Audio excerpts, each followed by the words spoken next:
korupsi itu kayak kita mancing di danau yang ada di Sumbar yang banyak ikannya itu. Tergantung kita mancing yang di mana gitu. Iya. Apa tuh ikan Terus bili-bili itu kan banyak banget tuh di Iya. itu. Terus Katanya itu. ada lagi juga yang guyonannya gini. Tinggal nunggu giliran aja tuh Ya sebenarnya. itu bahasanya itu. Iya, tinggal milih ya. Di Indonesia itu luar biasa pemberantasan korupsinya.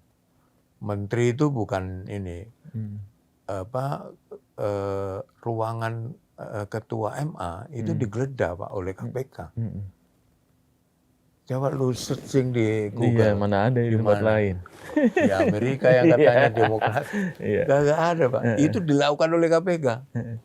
Kalau Mas Zal lihat, ini kan ya kebetulan lagi banyak ya pekan kemarin itu.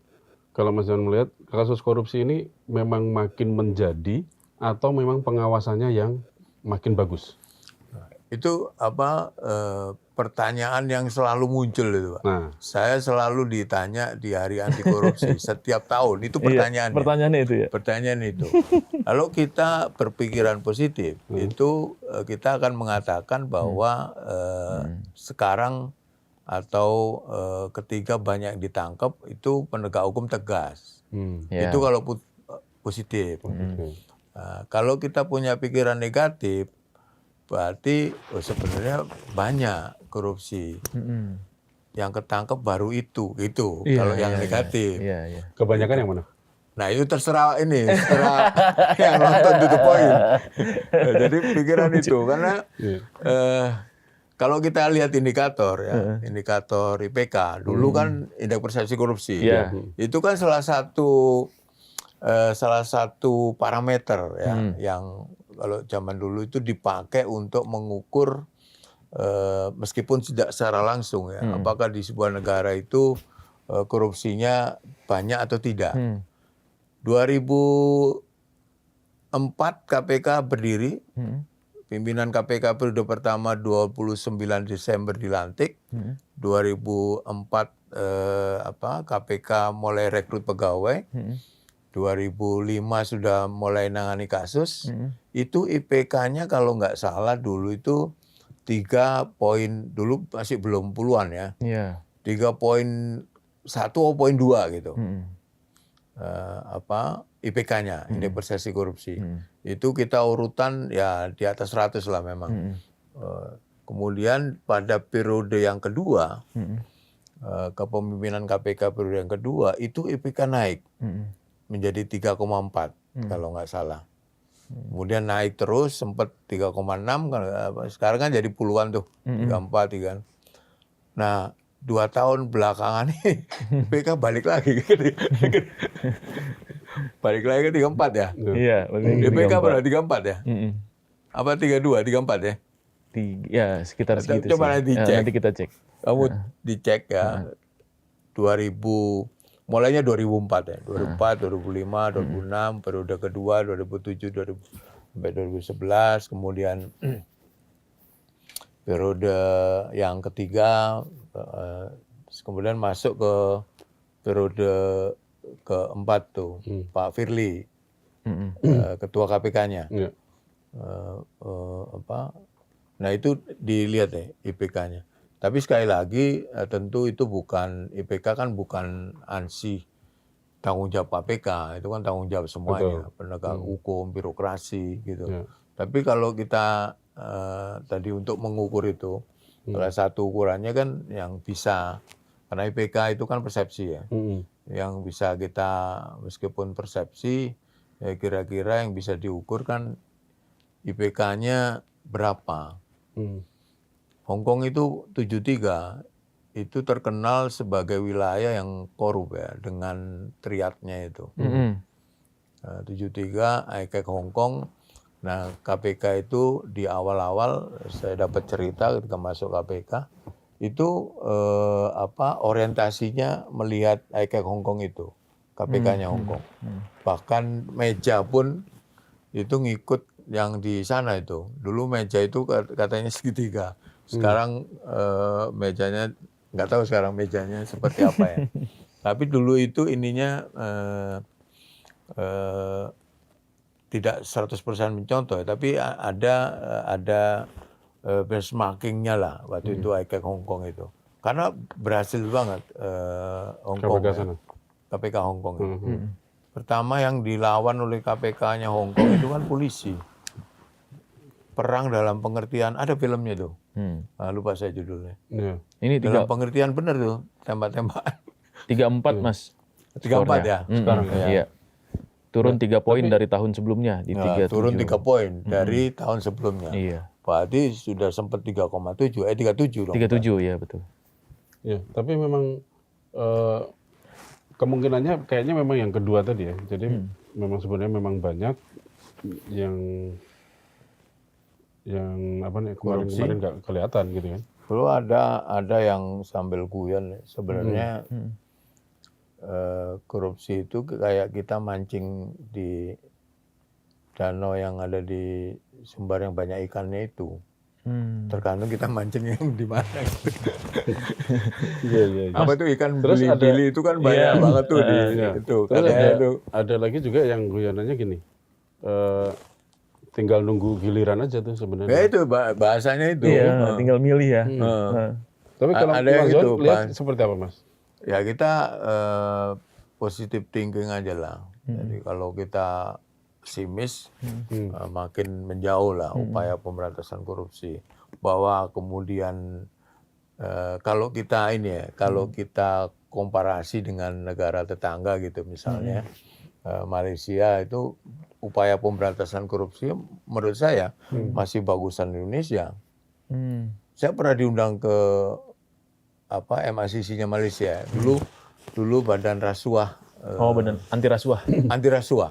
Badan anti rasuah dulu waktu itu saya kepala Biro Humas, juru bicara juga. Itu mereka bahkan sempat datang ke KPK, kirim tim ke KPK. Dia bingung. Kenapa KPK itu begitu didukung oleh publik gitu ya. Kalau ada yang nyerang KPK itu tanpa diminta itu publik itu mendukung. Mendukung KPK. Revisi Undang-Undang KPK itu sudah berkali-kali dilakukan dulu upaya untuk merevisi. Tapi itu gagal karena benteng dukungan publik, kelompok-kelompok anti korupsi itu berada di depan sehingga gagal itu upaya untuk merevisi Undang-Undang KPK. Nah, kemudian saya diundang ke Malaysia waktu itu. Kemudian kita tanya lah, udah berapa menteri yang ditangkap? Waduh, kalau menteri kita harus lapor dulu katanya. Jadi mereka kalau mau nangkap menterinya harus lapor. Kalau upaya pemberantasan korupsi itu menurut saya mencapai puncak itu ya, itu sekitar 2009, 2008, 2010. Enggak puncak prestasi KPK lah. Iya, zaman cicak buaya itu. Ya ada cicak buaya sampai tahun 2014 kan ada cicak buaya. Iya itu. Nah, tapi itu saya pernah bangga ya menjadi warga negara Indonesia itu ketika dan kerja di KPK itu sampai sempat merinding juga. Di luar itu kan Indonesia dulu ya, itu kan dikenal negara korup kan, negara berkembang yang korup gitu. Itu 2010 kalau nggak salah di Brazil ya. Waktu itu ada seminar UNCC itu yang Badan Anti Korupsi Sedunia ngumpul. Nah, Indonesia diundang ada 160-an lah. Yang diundang yang punya KPK itu. Nah, itu ada yang ada dari Inggris yang membawakan materi mengenai KPK itu. Disebutlah cicak versus buaya itu. Gecko versus krokodil waktu itu di ininya. Nah, itu dia ceritakan itu. Orang Inggris ini menceritakan tentang di Indonesia itu luar biasa pemberantasan korupsinya. Menteri itu bukan ruangan ketua MA itu digeledah Pak oleh KPK. Coba lu searching di Iya, Google. mana ada di tempat Gimana? lain. Di Amerika yang katanya demokrat. Iya. Gak ada, Pak. Itu dilakukan oleh KPK. Dan mereka tuh respect banget tuh kepada KPK itu.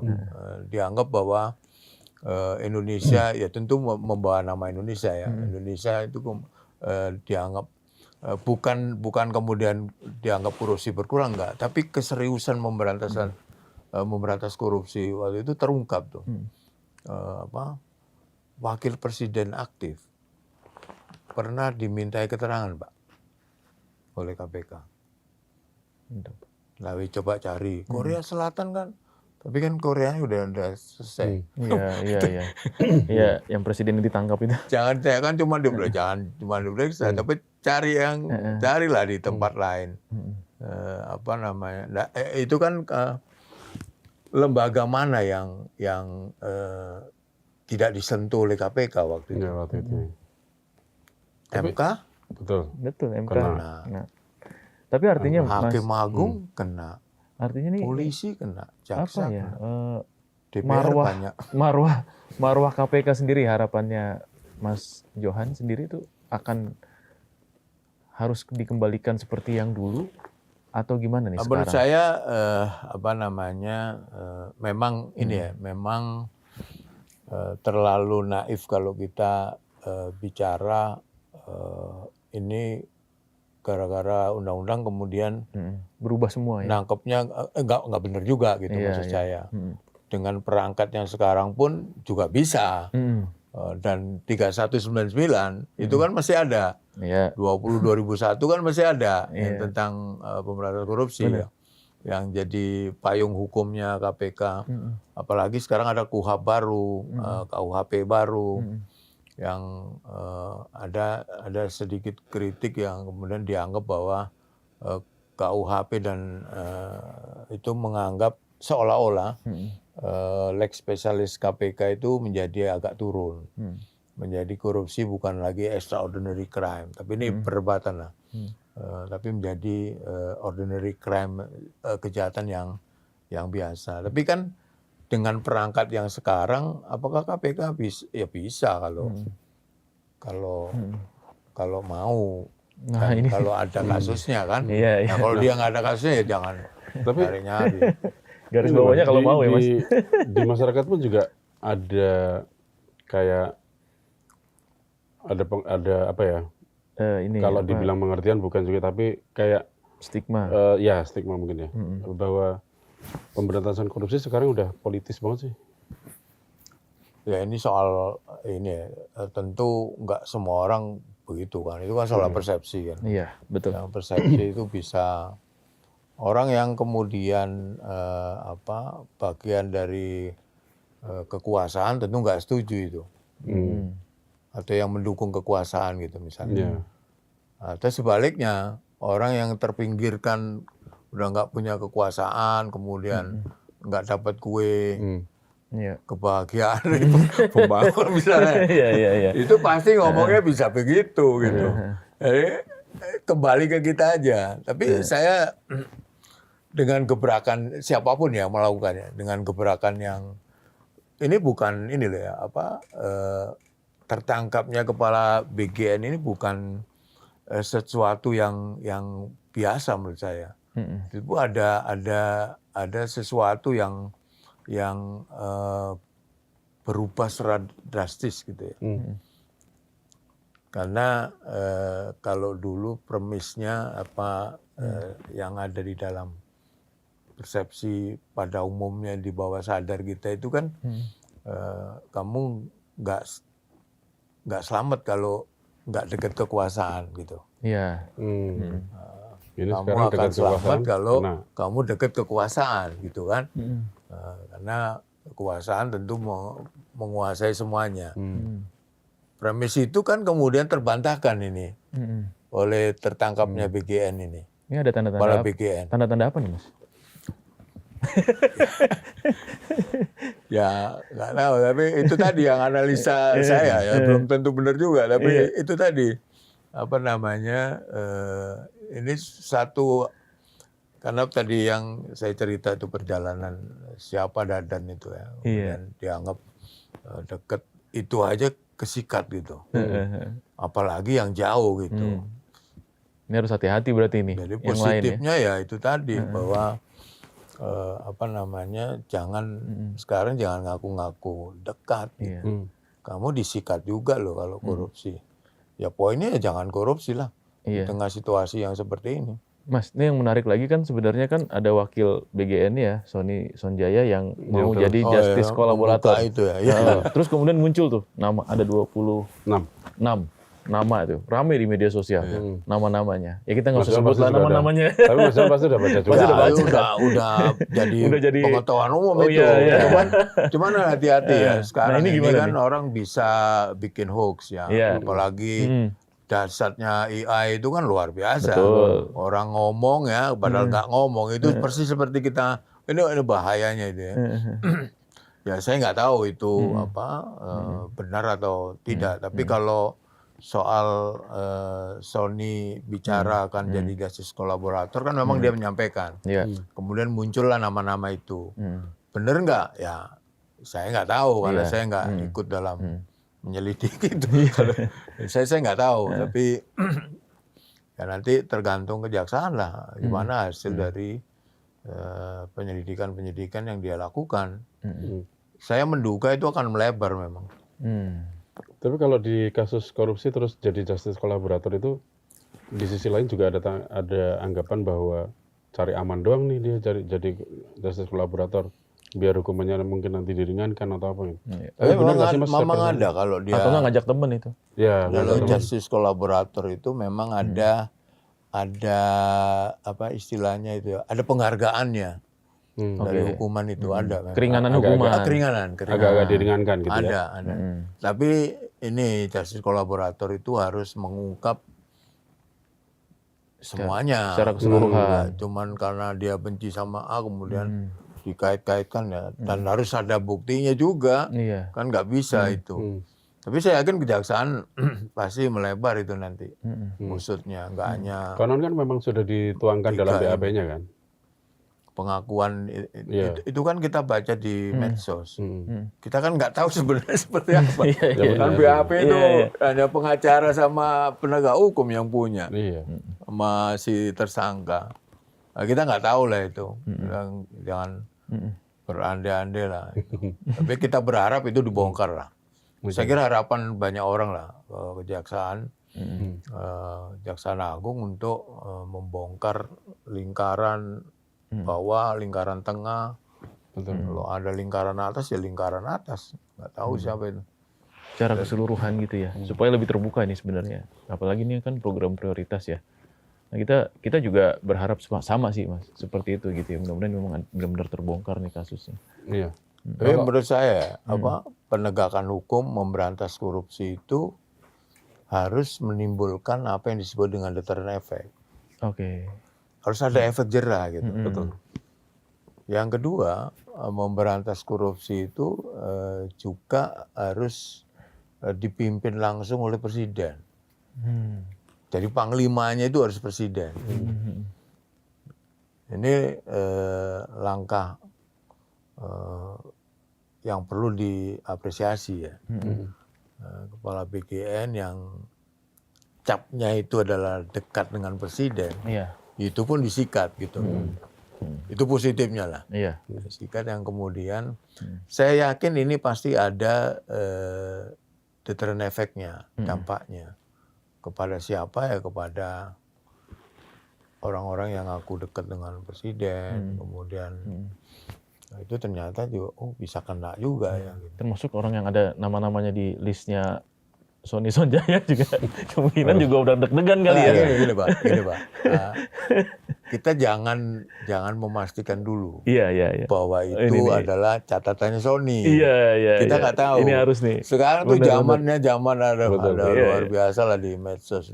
Kita harus hati-hati lah. Betul. Dan banyaklah berdoa dan istighfar nih karena saya Muslim kan.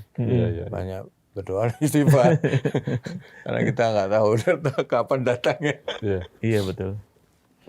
Mas. Tapi kalau dilihat tadi justice kolaborator, tadi ada keringanan hukuman dan prosedur hukumnya akan jalan. Kira-kira ini akan melebar sekali ya untuk kasus ini ya, Kalau BGN ini. saya Itu terungkapnya di pengadilan berarti ya, nama-nama itu pengadilan nantinya ya. di BAP kan dia bisa ngomong tuh Iya. di BAP. Nah, ketika dia ngomong lebih prudent lagi, lebih sahih lagi kalau dia ngomongnya di pengadilan. Oke.